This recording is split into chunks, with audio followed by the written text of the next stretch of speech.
It's important to have collaborative relationship with the patient community.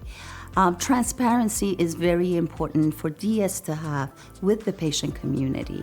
We are a growing learning organization and we don't know everything. So it's really important for us to reach out to the patient community and ask for their opinions. We are working with patient organizations because they combine all the experience of individual patients into a summarized view. So we really want to have meaningful partnerships with the patient organisations that we work with. We don't want it to just be a tick box exercise.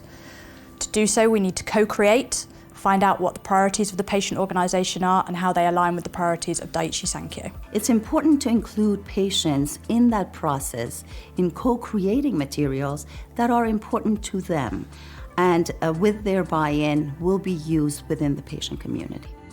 There are several ways of how we are engaging the patients in our processes.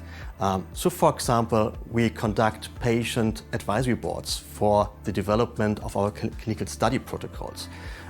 We have focus group meetings where actually we discuss meaningful endpoints and quality of life factors in studies for patients.